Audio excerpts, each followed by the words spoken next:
Basswood, Wisconsin, and other neighboring counties received alerts of a humanoid creature seen roaming around. This creature has claimed 11 people and is extremely hostile. Close your doors and windows, grab something to protect you, hide in your basement or attic, somewhere dark where it can't find you.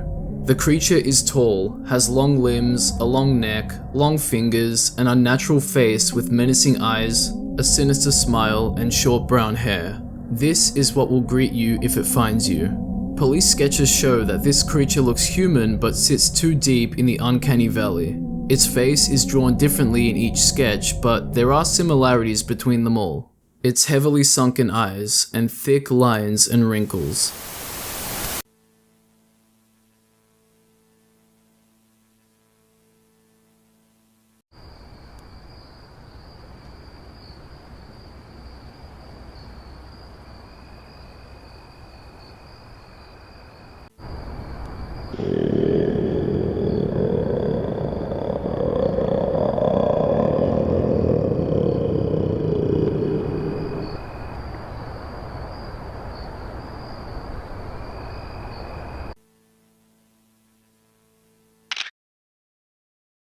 This is the creature skulking about Ally Street in Basswood County, and when it's in your home, all you can do is pray.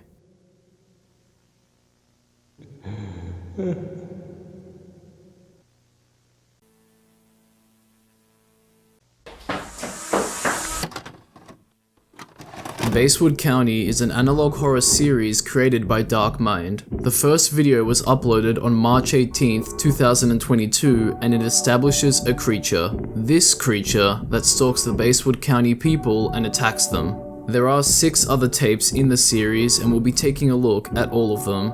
What this creature is and why it's in Basswood claiming victims is a mystery, and that's what makes it the Basswood County Nightmare.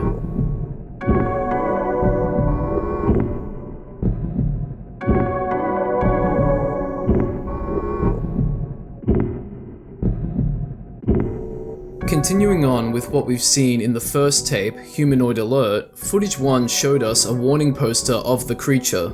It looks to say, "Have you seen this face? If you have ever seen this face in the past 5 days, close your house doors, windows, and stay inside. Something has been killing people in Basswood County which looks like a human. Basswood Police." The footage has the date in the bottom right, January 21st, 2022. It would be odd for someone to be using a camcorder in the age of smartphones, but it's entirely possible. Just a very, very small chance. So maybe the dates are actually wrong, considering that the other pieces of footage are dated to 1998. There's also a clock in the top right of the footage, and as we can see, 5 minutes passes between the footage cut. The creature is seen at 11 PM in a drain. If it knows of your existence, you're not safe. Footage 2 presents us with a note that was found at the victim's house as stated by Detective Jeff Alberson. "Hideth from the creature, runneth, runneth. 'Twill killeth thee and thy family. 'Twill cutteth thee to pieces. It looks liketh a human." End quote. Whatever this thing is seems to be referenced in a very old note of some kind. How old the note is up for debate, whether that be sometime in the Middle Ages or in Old English language times, which is around the 15th to the 17th century. But what this establishes is that the creature has most likely been around for hundreds of years. I wouldn't be surprised if it was longer. In the last piece of footage where we see the creature standing at the entrance to a room, we get a photo taken on a disposable camera. It looks terrible with its long and skinny body and grotesque ribcage. It looks like it has long hair too, but I think that's because of the lighting in the room. It stands tall and unflinching over its soon-to-be victim. Near the start of the video, we saw the comparison between the creature and an average human. Its long limbs and extendable fingers give us a good idea to what it could do to its victims, especially since its victims have been left decapitated, amputated, and with stab wounds on the neck. And that brings the first tape to a close. Which brings us to tape 2, Detective Jeff Alberson's tapes, 1998. During the investigation of one of the victims' houses, Detective Jeff Alberson found some tapes recorded by the house owner. The police scanned the tapes and found the recordings of the victim's rooms before the breaking into his house by the anomaly. Under the supervision of Detective Jeff Alberson, these tapes were named Jeff Alberson's Footage Collection Tapes 1998 as they were collected by him. So it's very likely that what we saw in the previous tape were part of this collection too. It's clear that Detective Jeff Alberson is very important in the investigation of this creature. Police also recovered a sketchbook belonging to the victim. Each sketch looks more monstrous than the last, giving us a hint into the behavior of the creature as it slowly sheds its human appearance. We're then shown a police station where a tape is seen being taken to a VCR to be played. The label on it reads as Basswood County Detective Jeff Alberson's footage. This must be more footage he's collected, and it starts us off at November 1998 with the victim driving home before we cut to the footage from their home.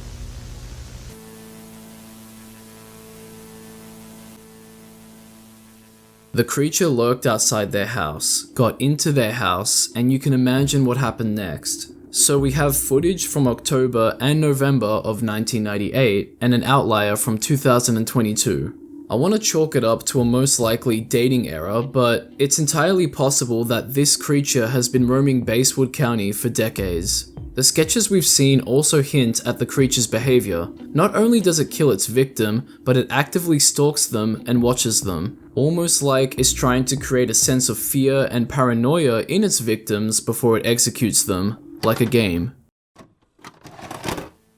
3 weeks of masquerade as a French nobleman, and now it is time for you to change back and return to your provincial university. And if I... Tape 3. Identity Test. Someone's communicating with the creature, teaching it how to mimic others, it seems. Viewing of this tape is prohibited by law too, but it shouldn't stop us despite the monitoring done within the tape. This seems to be a training video of sorts where the viewer is taught how to recognize the uncanniness in someone's facial features to determine if they're the creature or not. Some people may look a bit strange at first, but it becomes fairly obvious when something isn't right. Very obvious.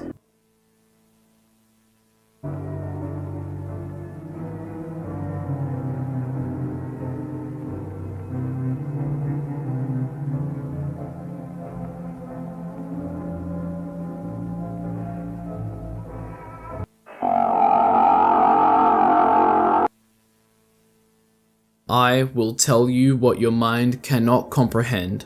Is this something the creature is telling us? Is that the same for the "we can hear you" text? It would make a lot of sense, more sense than being monitored. We then get footage of this strange looking person shedding his human appearance, and we get a date, June 12th, 2002. It really is looking like this creature has been around the county for decades. We then cut to footage from January 12th, 1992, the earliest date we've seen. As we can see, the footage is used as a recognition test, but as the creature reels its face from behind the curtain in such a heart-droppingly disturbing manner, its face gets censored.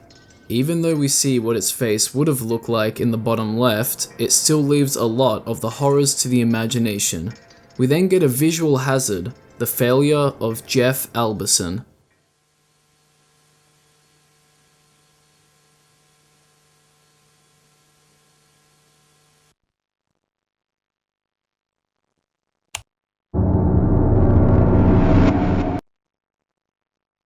The detective has failed, and if the caricature of Alberson is correct here, then he's become a victim and is being impersonated by the creature. His hat and clothes match what the creature is wearing, after all.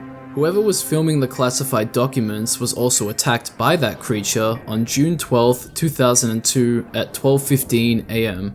The middle page shown tells us what we already know, and that's a description of the creature. However, the one on the left seems to be a document acknowledging the fate of the detective. We seem to have a picture of him on the right, and the one with the creature's anomalies on the left. The page on the right shows us more sketches of the creature. Whether these are the detective's sketches or someone else's is unknown. Regardless, this person knew it was watching them, even asking, "What does it look like? And who are you?"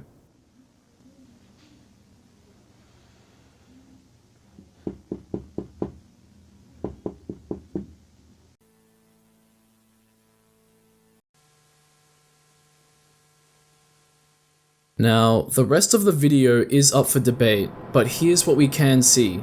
Someone in their house knocks on their window alerting the creature to their location. We're then told that the creature came from a chamber in the woods, a door to a realm.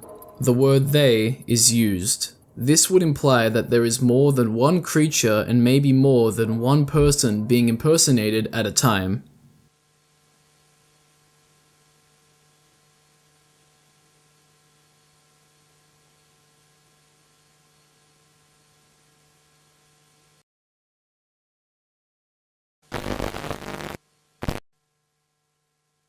This part is interesting. January 12th, 1992. This person is being filmed in his house by what we can assume to be the creature, or a creature. Who this person is unknown, but he sees himself being broadcasted onto a TV, surveillance channel, or something, and he soon realizes. We then cut to some footage of someone walking about in their home and outside. It might be the same person we saw here being filmed, and honestly, that could even be the same person knocking on the window. A creature speaks what sounds like unforgivable to the person filming before they're seen outside. Although, as pointed out by a commenter, it could be gibberish being spoken like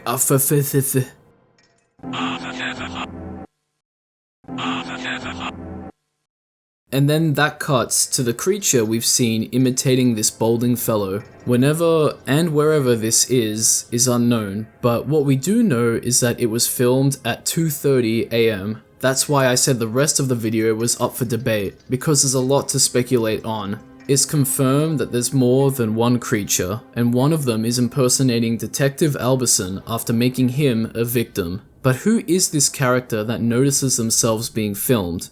It would seem as though a creature or the creatures have hijacked the tape and are actively showing themselves using a camera, stalking a potential victim and flaunting some sort of mind-breaking knowledge. Well, at least we know how to better identify them. Tape 4. Peaceful Life.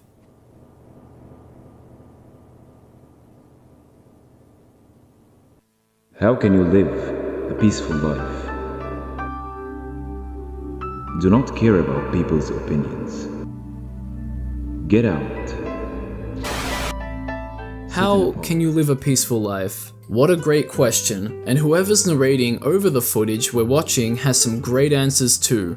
Do not care about people's opinions. Get out. Sit in a park around the trees where you can watch the sea. Honestly, it's such a nice tonal shift from the previous tapes we've seen despite the creatures popping up here and there. Everything is so nice and vibrant. Or you can watch the sea. Feel the breeze in your skin. And remember, when you are not running, I'm only getting closer.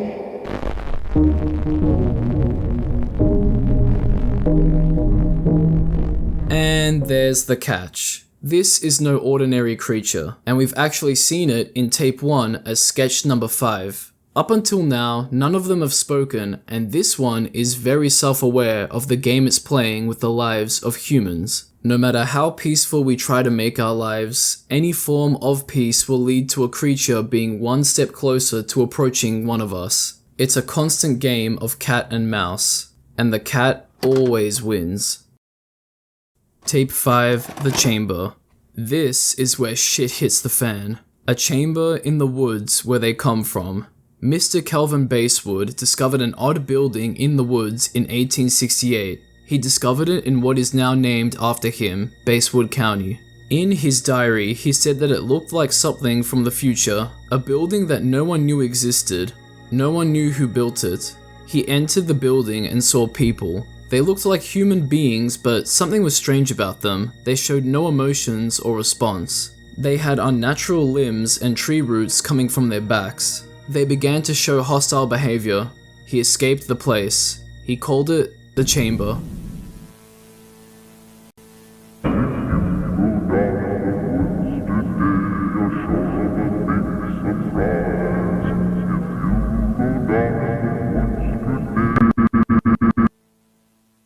And there it is. This is how they mimic and impersonate someone. They wear your skin. A poster of Andy Stevens and his transformation follows this. We've seen this guy before. It was during tapes 1, 2, and 3. That explains why who we assume to be Detective Alberson was questioning what it looks like as seen in tape 3. And that's because he had seen it somewhere before, and that's on Andy's wanted poster or probably during the investigations. However, tape 4's creature doesn't seem to match the sketches, so it's not that one. We then hard cut to an explanation of the Philadelphia group. In 1996, a group of researchers from Philadelphia, United States, went to investigate the cases of missing people in only 1 month in Basswood County. They went across the county and Basswood Forest and recorded the journey. This is what they saw.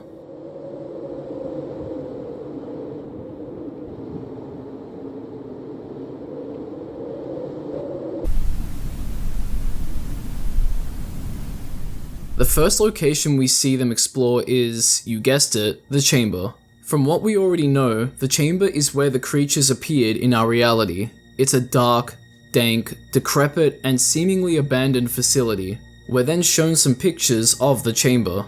The first image shows the right corner of the chamber where a man can be found deceased with his arms spread out, his skull removed from the top of his head and a large opening on his chest exposing his left rib cage. We see a very dark rectangular object above him that looks to be censored or out of place. There are a few posters stuck to the wall behind the man, with one of them in particular resembling Andy. Image 2, the chamber, left zone. Entrance from the hallway seems to have a doll that resembles a creature we saw in tape 3. It's also seen on TV. It's described as a television playing a distorted face with a VCR and a tape titled Identity Test. We've seen this tape before. This is tape 3, and it looks like someone else has been watching it too. This is a still frame from somewhere between the 50 to 55 second mark, and we can see a note above the TV that states, "I will tell you what your mind cannot comprehend." If you remember, we also saw that in tape 3.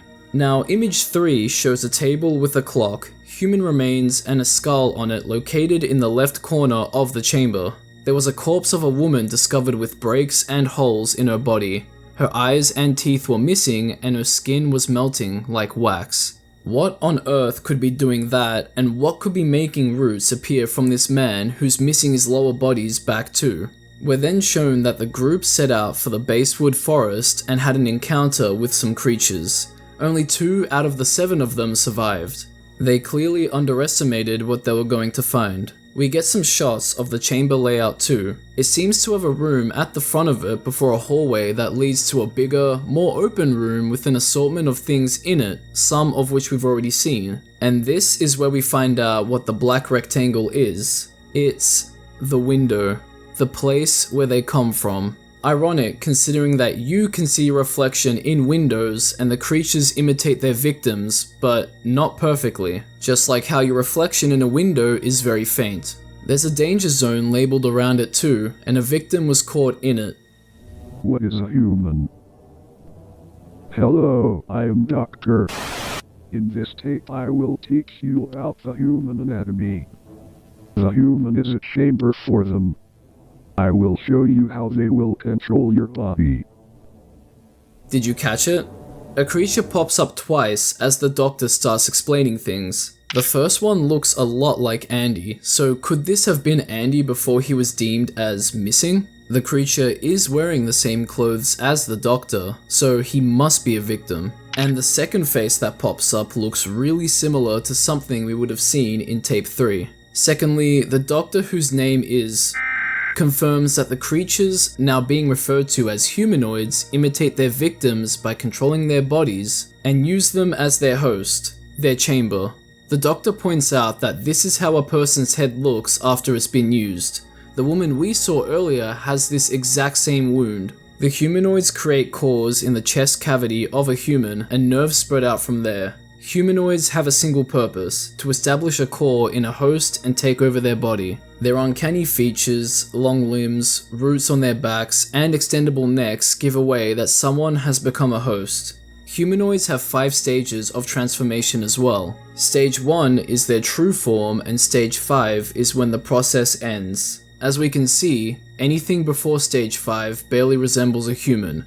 The way this all looks seems to imply that the more monstrous looking creatures seen in videos and sketches are the result of a humanoid not yet at stage 5 of their transformation. These weren't poor attempts at impersonating, these were the first stages. After all, it takes time for them to reform the face, to look like a human, to look like you. And that's where this tape ends, on an image of the 5 stages, and then a 6th image that we already saw at the start of this tape. It looks like a humanoid peeling away its transformation. Why? Perhaps to find a new host. We know a lot about the humanoids now, like where they came from, how they transform, and all of this has given us much needed insight and context into what we've already seen. Which brings us to tape 6, Basswood County Killer. All residents of Basswood County must stay alert for a suspected murderer. Close any entrance to your house and grab a firearm.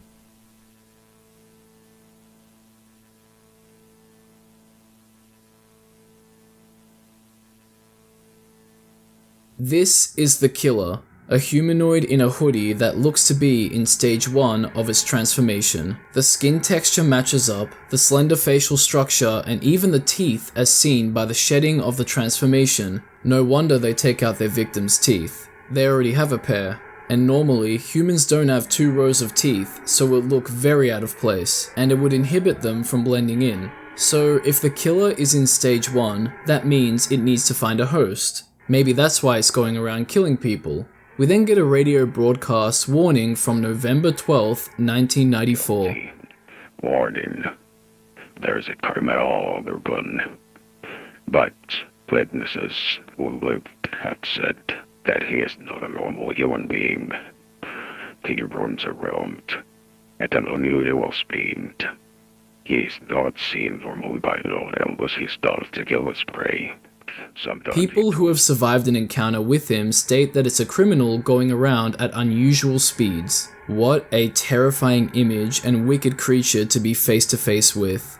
And the broadcaster goes on about how he's not seen followed by gibberish, unless he starts to kill his prey. The first piece of gibberish written out as bracket ... bracket wasn't proper gibberish and was the phrase, he runs around, but the next bracket ... bracket is completely gibberish. He's not seen doing something unless it's killing its prey, and what that is unknown. But what is known is that sometimes he ties victims up that he doesn't kill, leaving them quote unquote sabotaged. We get to see CCTV footage of the killer which somehow airs over the radio.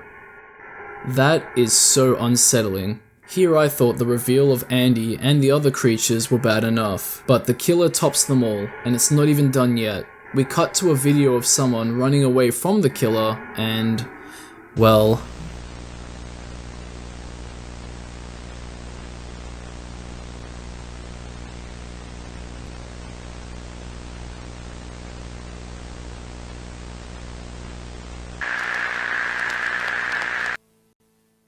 This is truly the stuff of nightmares. Being pursued by a figure that towers over cars and somehow gets ahead of you to stop you in your tracks. And look at its facial expression. Its eyes are wide, unflinching to the light being shone into it, and you can make out smile lines as it hides its mouth behind the stacks of slabs. If you're unlucky enough to not be killed by this thing, you'll be tied up and put into a bag as previously mentioned.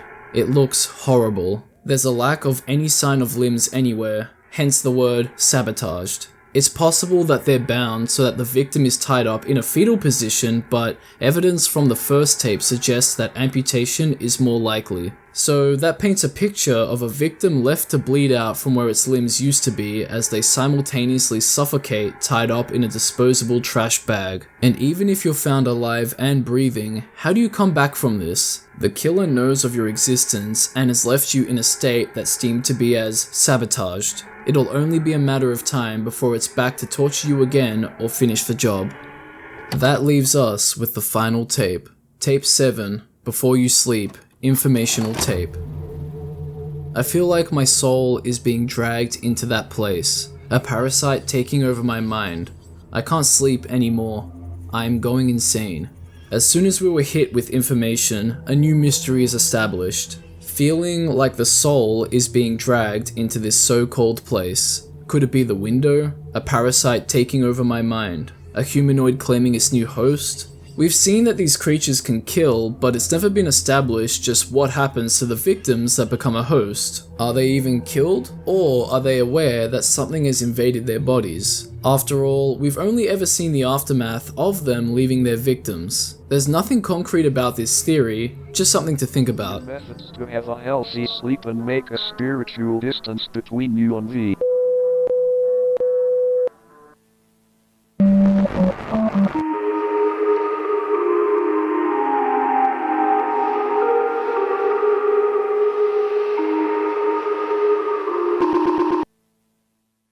The music that accompanies this humanoid reminds me so much of the White Acropolis Snowy Peaks level from Sonic 06, but just slowed and reverbed. Here, take a listen.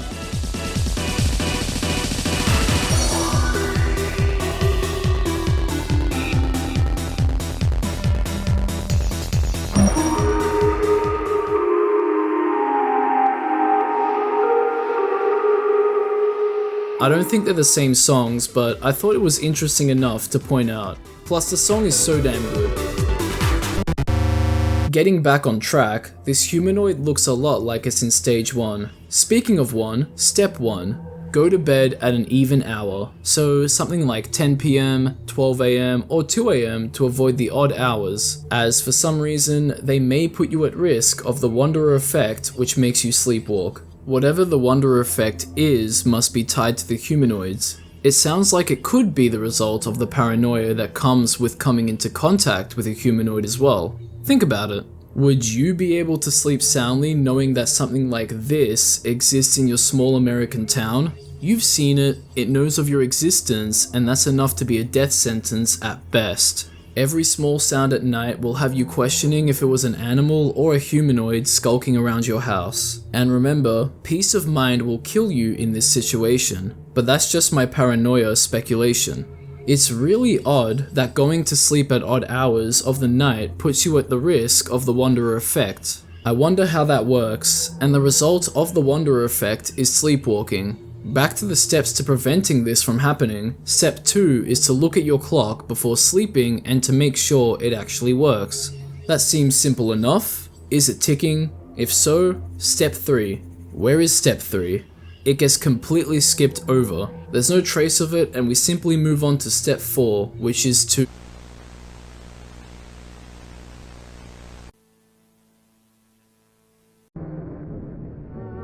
Sleep.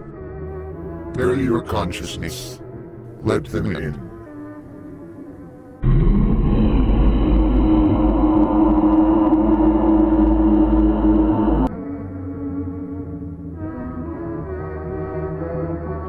This brings up one huge question. Was this humanoid created through some sort of parasite, physical or not? I mentioned the whole paranoia angle to all of this, but this guy was most likely the person who wrote the message at the start of the tape, and it looks like he's let them in, and we've seen the aftermath of that. Letting them in literally would be to open your house doors, windows, and curtains for them to know you exist and enter. But not so literally? Well, that would be through some parasite that turns someone into them or even creates a core and humanoid in the human body. That leaves us with a shot of a creature that seems to be missing its lower body, just like someone else was in the chamber footage in tape 5. And that brings the last tape to a close. So where does that leave us? It leaves us with a story that's still being developed and expanded on. What we have seen is that creatures known as humanoids come to our reality from theirs. They enter through something dubbed the window in the chamber of Basswood County, and it was first discovered by Mr. Calvin Basswood in 1868. From what's known about them, they have similarities to humans in appearance, but they're far from it. They have long limbs, a tall, slender figure with long fingers, a wide grin, roots growing from their bodies, an extendable neck, and uncanny features. I like to dissect and discuss horror content like this, and usually I can sleep worry-free. But Basswood County has kept me awake at night. Not for too long, but the story, the creatures, and the mysteries play over and over in my head. It's all just so interesting and so scary. I mean, just look at them. They look almost alien in their first stage of transformation, but after they claim a victim and steal their skin, they go through various stages of that transformation to imitate their victim. That's where this horrifyingly uncanny look comes from. Because no matter how hard they try, it's never a perfect transformation. Maybe except for one of them. But despite how much worse they look in earlier stages of their transformation, they don't shy away from attacking people, and that's their one goal, to establish a core in a human, and that's how they wear their victim's skin. We've seen evidence of all of this thanks to the tapes. The tapes recorded by victims of attacks were collected by Basswood County's detective Jeff Alberson. He was tasked with investigating the humanoids, and in his investigation, he was hunted down by one and it began using him as a host. We also have tapes created by Basswood County to inform civilians and train those with the proper credentials on identifying anomalies in facial appearances. These were some of the most important informational tapes we saw. All that we know about humanoids is thanks to them, but we also have some unexplained parts of the tapes. Tape 3 presented us with someone being filmed watching themselves being filmed on a TV. I believe that the one filming is the only humanoid we've heard talking, the one present in sketch 5 of tape number 1, and the one who narrates tape 4. It doesn't look like to have just narrated tape 4, it looks to have made it as a way to instill paranoia in people, just like filming a victim would too, which is a clear behavior of the humanoids. Its transformation also seems a little too good. You wouldn't know that it was a humanoid. All of that training wouldn't help you here, unless it sheds its human appearance. Another big question we should ask is, who is the person we can see in tape 7? He believes he has a parasite in his head and that he's going insane. This looks to be the result of that, and there's something referenced called the Wanderer effect, that you're at risk of having if you fall asleep at the odd hours of the night. We don't have enough information to determine what it is, and even speculations are difficult at this time, but it sounds like an infection to me, one that might turn you into a humanoid or even grow one inside you. As for the Wanderer effect, it could be a form of sleepwalking that involuntarily makes you let humanoids into your house, or allows the parasite to grow faster. The person we see in tape 7 looks similar to the one in tape 3 being filmed, but it's hard to confirm if they are the same person. Speaking of tape 3, the humanoid coming out from behind these shower curtains is so unsettling. Just how disturbing was this thing for its face to be censored despite the recognition test still continuing? All of the humanoid designs are terrifying, and their behavior combined to create some truly unpredictable encounters. What a nightmare this would be. How would you even go about sleeping soundly at night in Basswood County? You need to lock yourself and your family in your home before the sun goes down, close your blinds, stay quiet, and go to sleep at an even hour of the night to mitigate the risk of the Wanderer effect. And if you miss that even hour, you'd have to wait another hour before you can try sleeping again, unless you want to risk yours and the lives of everyone else's in your home. That is messed up, and pray that you haven't been seen by a humanoid either, because if they have you in their sights, all you can do is delay the inevitable. And that's the Basswood County nightmare. Darkmind, the creator of the Basswood County series, has a lot of similar content on his channel to dive into, especially if you love the designs of the creatures Darkmind comes up with. This stuff is even present on his social media, so you'll have a field day, and I can vouch for that seeing as I've seen Darkmind's content before, and I can't wait to see the next entries in the Basswood County series. I'll have his channel, social media links, and his Basswood County playlist linked in the description. And that brings us to the end of the video. Thanks for watching. Be sure to leave a like on the video and subscribe if you enjoyed the content and want more. Leave a comment on your thoughts down below as well. I love reading what you all have to say, and as always, we can't forget the shout out to my lovely patrons. You guys are absolute legends, and I can't thank you all enough for your contributions. A special thanks to La Creatura 2 for pledging to the highest tier. My YouTube members rewards are live as well, so check that out, and the Patreon if having early access to videos, your name being shown at the start and end of the video, and more is interesting to you. And I'll catch ya in the next one.